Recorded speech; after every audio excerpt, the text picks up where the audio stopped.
It's Antonio Robustelli here for this live webinar on strength and conditioning. Basically, we're going to do two things today.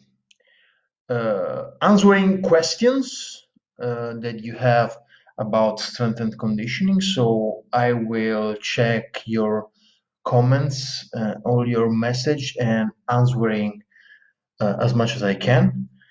And I will give you some details about our new program, the Distance Diploma in Strength and Conditioning that we are going to launch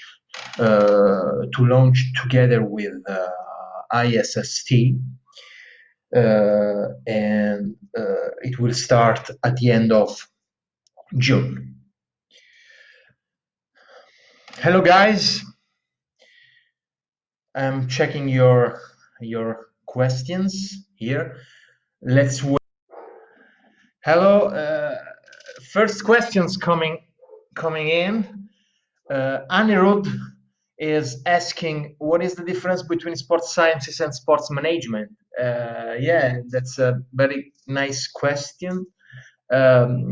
Basically, sports science is related, as the name is related to all the sciences that work jointly to understand human performance. Sports management is all the aspects related to the management and the economics part related to the management of the sports events and organization. Thank you guys for this question. I say hello to Pratik. Aisha Joshi asked about ACL injury and strength and conditioning of quadriceps after that. It's a very nice question, but it's not the focus of this live webinar. This is going to affect the post-rehabilitation process, and we'll be happy to answer in a second stage. I ask you to write general topic question and not going too much into specifics. Okay. While listening to your question, I would like to give you some information about the diploma in strength and conditioning, the distance diploma in strength and conditioning. We have designed, I have personally designed the program of the diploma, and we will launch it together with the ISST. Enrollment are still open, admissions are already open. The course will start in June. It has a 6 months duration. The course is held by me, and it is divided in 6 modules. So we will go through each of the modules now. The first module is called Physiology of Strength and Conditioning, with 4 chapters into this first module. The first one is Foundations of Strength and Conditioning. The second one is Supercompensation Theory and Physiology of Adaptation. The third one is Principles of Training Science and Specificity. And the fourth one is Principle of Recovery and Regeneration. Into this module, we're going to start by covering all the basics related to strength and conditioning and physiology of strength and conditioning. First of all, explaining what is strength and conditioning. A lot of people ask me about the meaning of the term strength and conditioning.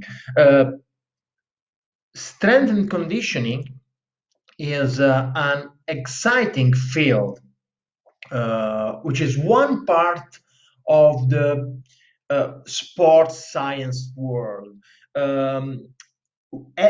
being a strength and conditioning coach today, especially in professional sports, require a proper understanding of training science and specificity of training, as well as how the human body move, so biomechanics of human movements, and how to plan and how to organize the training process. So what is called periodization. How about return to play after a long pause? Yeah, this is a very important topic in this moment, as we are living a very challenging time, uh, and with a lot of athletes stopping from training. Uh, Depending on countries, there are some more or less restrictions in terms of ongoing outside for for training. Most of the gyms are closed. Most of the training centers have closed, especially for athletes training in Olympic Center. Most football teams are not training. So one of the most important thing, especially for return to play after the pause, one of the most important thing now is the management of stress. Uh, we can do, yeah, a lot of things at home as well, but it is something totally different from regular training.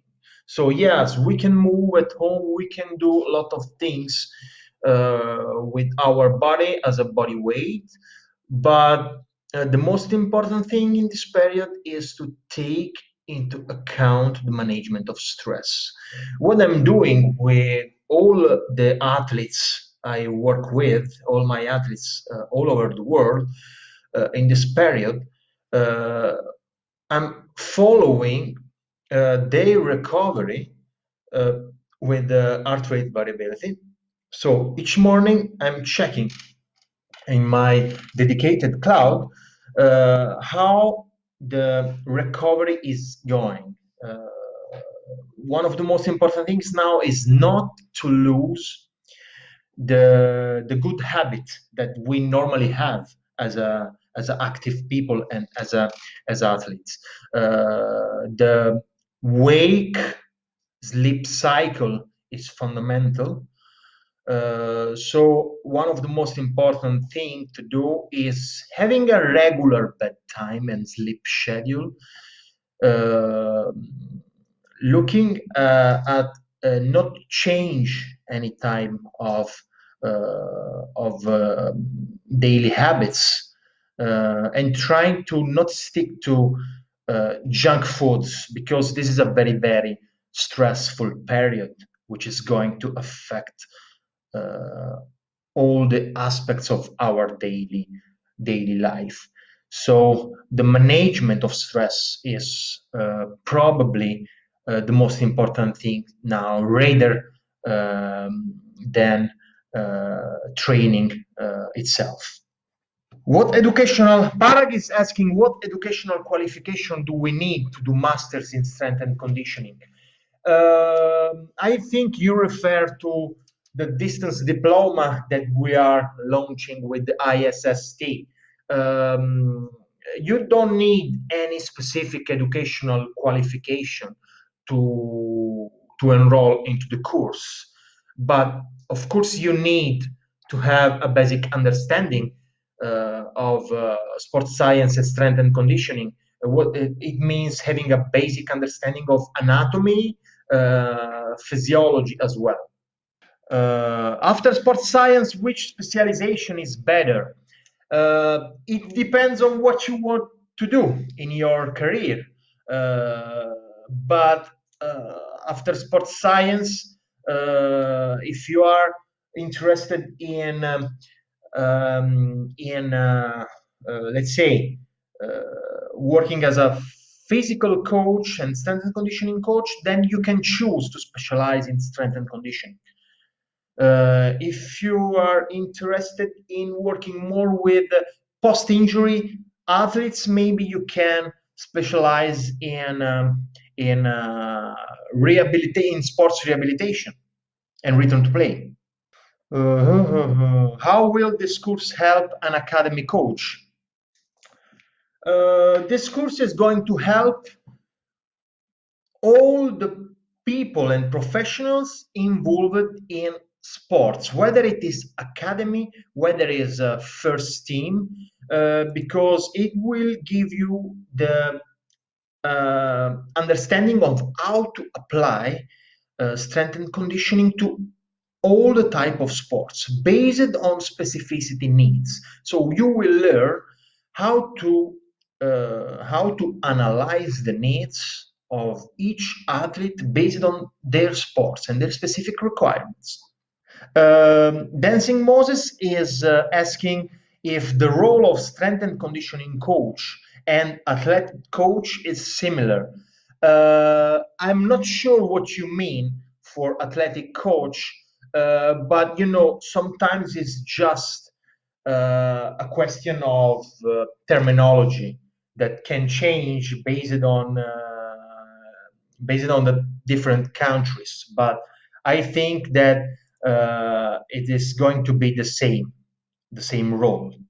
What kind of training they should be undergoing at home to avoid the conditioning? Any specific training you recommend? Again, it depends on which kind of equipments are you able to have, if you can go outside or not.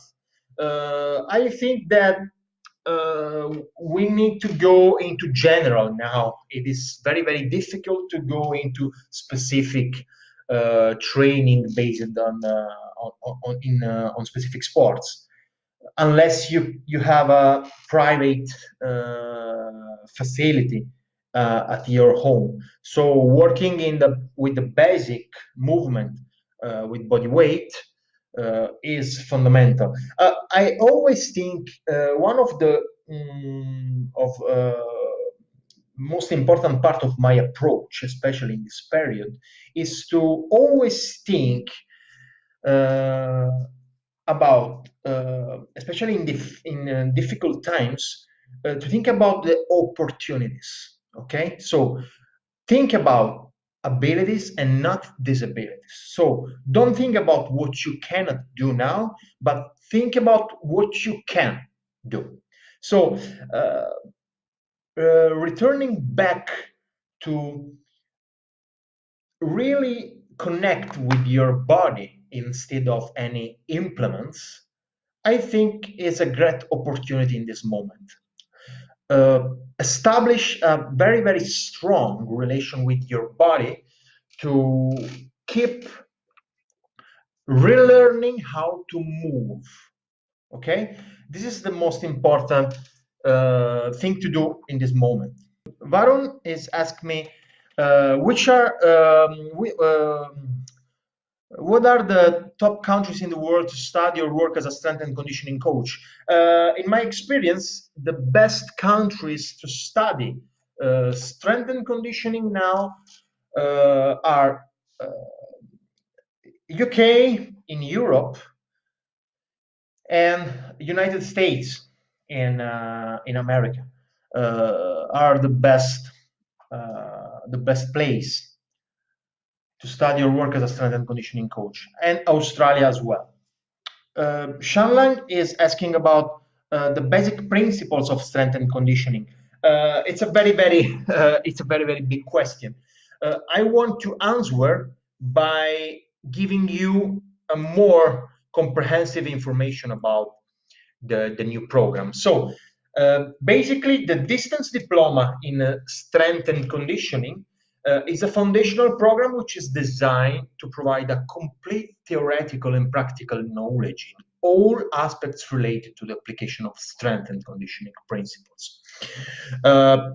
The main goal of this course, which is a 6 months duration, is to provide the fundamentals of the application of strength and conditioning in different sports, to provide essential knowledge in biomechanics of movement and to provide the latest knowledge in different methods for strength, speed, and endurance training.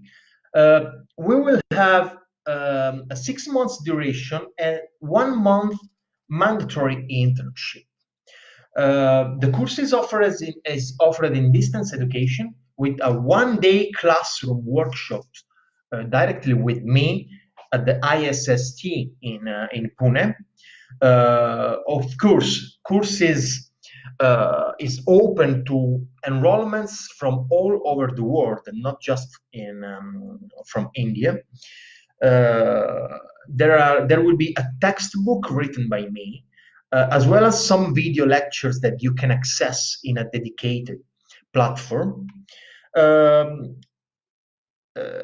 You can choose to complete the course in a framework of 6 months.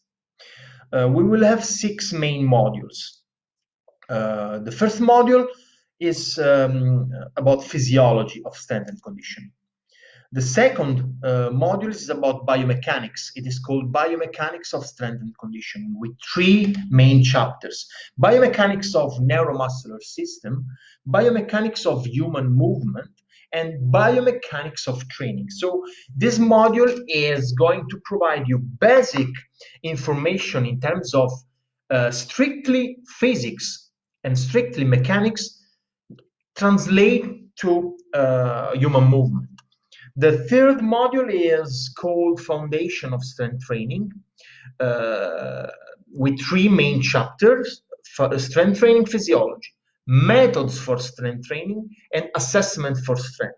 So we will cover in these modules different methods for training strength, the physiology behind strength training, and the adaptation occurring with strength training, and how to assess for strength. So the type of testing and assessment needed to create an individual profile and benchmark for each athlete. The module 4 is dedicated to speed. It is called Foundation of Speed Training with 3 main chapters. Speed training physiology, so the physiology and the adaptation occurring with training for speed. Methods for speed training, so how to practically train for speeds and different qualities of speed. And the test assessment for speed.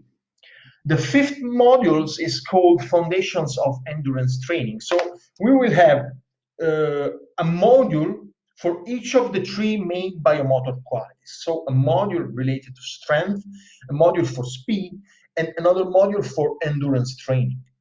The last module, which is the module 6, is dedicated to the practical creation of individualized plan and periodized plan. So it's called Designing Strength and Conditioning Plans with 3 main chapters: periodization principle, organization of the microcycle, and tapering and peak performance.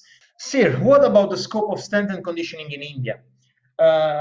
This is another good question. I've been there in January in Pune at the Institute of Sports Science and Technology to hold my Omni Athlete Performance Foundation course.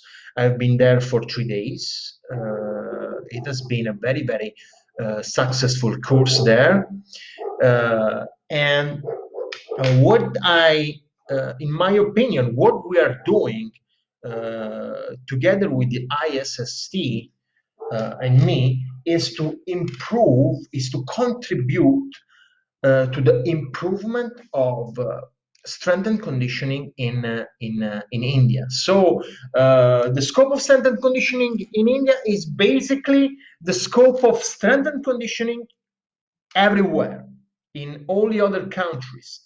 The scope of strength and conditioning in India is to provide the right knowledge to the next generation of coaches involved in building the next Indian elite athletes. Varun is saying the Omni Athlete program was indeed an amazing experience. Thank you, Varun. Thank you, Varun. Another question is, which association better for strength and conditioning, NSCA or ASCA? I personally, I am a CSCS with the National Strength and Conditioning Association, with the NSCA. So at the moment, the NSCA is the the most famous and professional association in the world. So my answer is absolutely NSCA. Hello, Sir. I'm a physiotherapist from Haryana. I want to ask, what is your basic goals and strategies while strengthening any athlete? That's a nice question. Uh, my basic goal, which is not only my goal, but should be the goal for any coach and professional working in strength and conditioning, is to create uh, a translation to performance. So when you design a strength program, you are not going to strengthening an athlete in general, but you're going to strengthen these athletes in order to translate these gains in strength into the specific performance into the field. This is why one of the main focus of our distance diploma in strength and conditioning is on explaining the concept of training specificity and how each energy system is contributing in percentage to the overall specific performance. Suraj Kumar is asking which book is better for strength and conditioning beginners. There are a lot. There are a lot. Uh, in my experience for beginners, the best book for strength and conditioning are the basic the textbook for the CSCS exam from NSCA, and some of the most important basic book about periodization, like Tudor Bompa and Zatsiorsky and the Soviet scientists. Shubham is asking, can we give CSCS exam directly from India? I'm not sure if, but I think yes. I think yes. There are some providers, I think you can do this. Gurnam asking about the course. After course, what knowledge a person get? After course, you will have basic understanding on how to apply strength and conditioning with every type of athlete.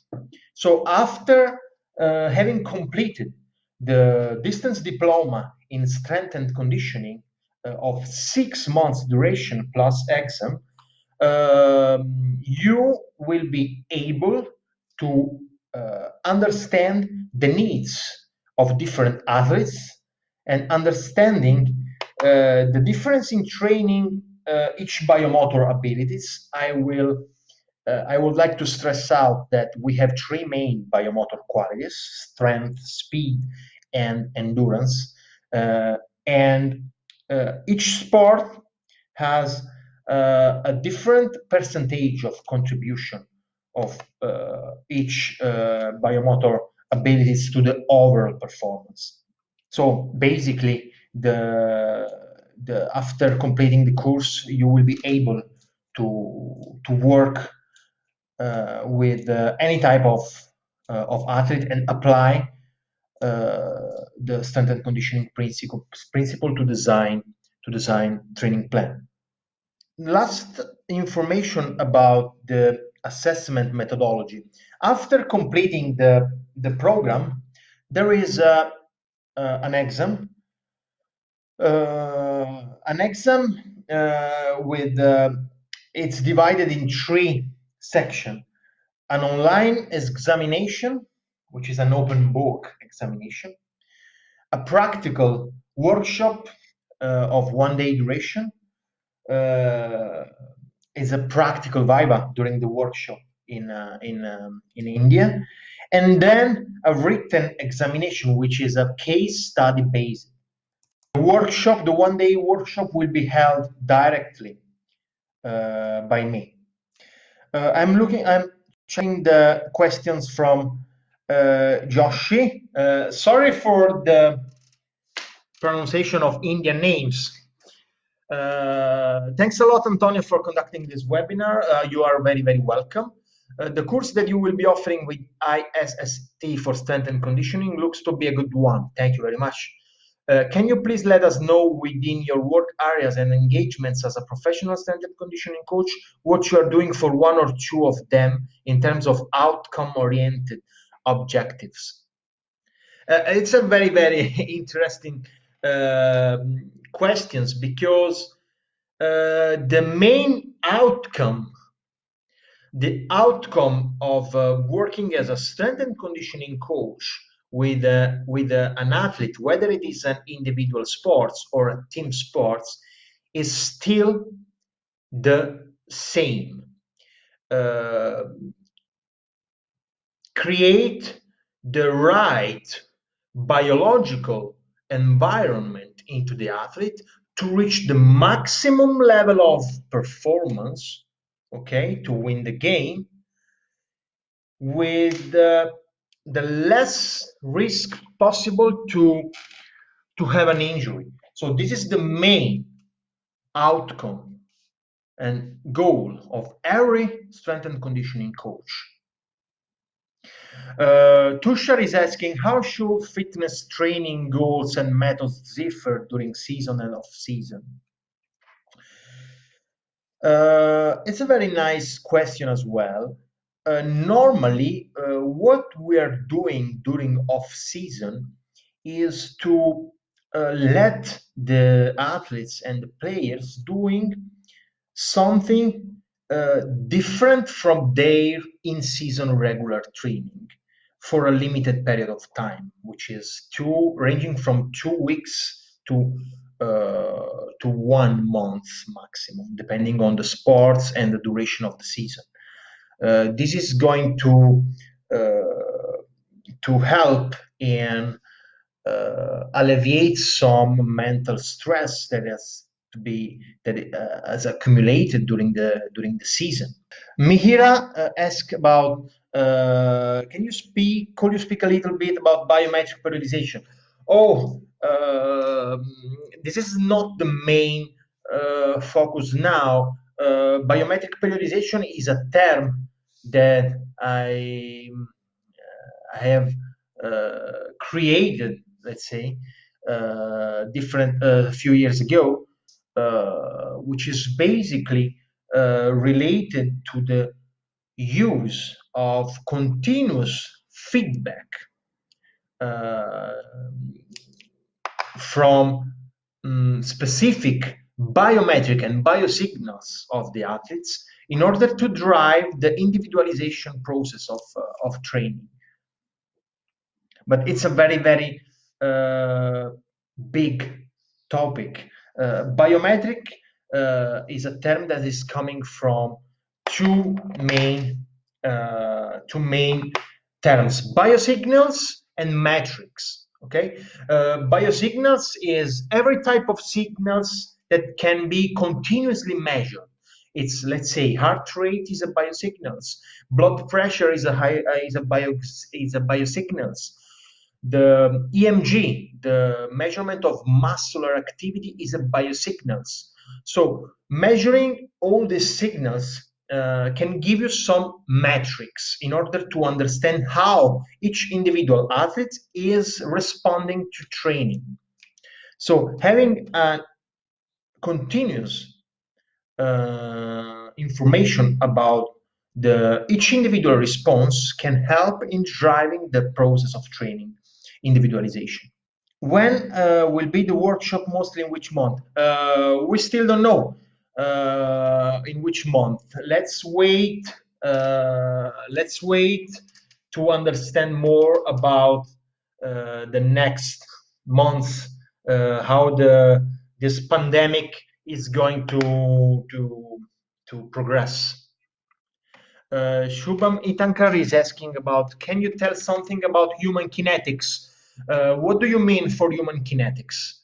Are you asking, are you talking about the publisher, the book publisher, or are you asking about kinetics as a branch of physics? What will be the curriculum in strength and conditioning course? Tushar, I have explained the curriculum before at the very beginning of this webinar, but you can send an email to the ISST to receive the program structure. It is a 6 module with 6 months duration. Is ISST or NSCA CSCS course module same? It's not the same. The difference is that the CSCS is a very prestigious recognition. You just need to study at home, reading the book and having the certification. Our distance diploma, they are complementary. You can do both, okay? The distance diploma is different because you will have a textbook directly at your home, written by me, as well as video lectures. Sanjana Salvi is asking, can this distance course be done along with the BMS course? Can you specify what do you mean for BMS course? Jueta is asking, what is an efficient and quantifiable way to monitor training load of athletes? And there are different ways to monitor training load. You can do this by using technology, and you can use this by using technologies like GPS during training. If you are going to monitor the metabolic demands, if you're going to monitor the load of training during strength session, you can use specific accelerometer to measure the power output and the velocity of the barbell, the velocity-based training. We will cover this topic into distance diploma in strength and conditioning. Sanjana asked about how will be the exam structure for distance diploma. The exam structure is divided in 3 main sections, as I already told you, with a total marks of 400.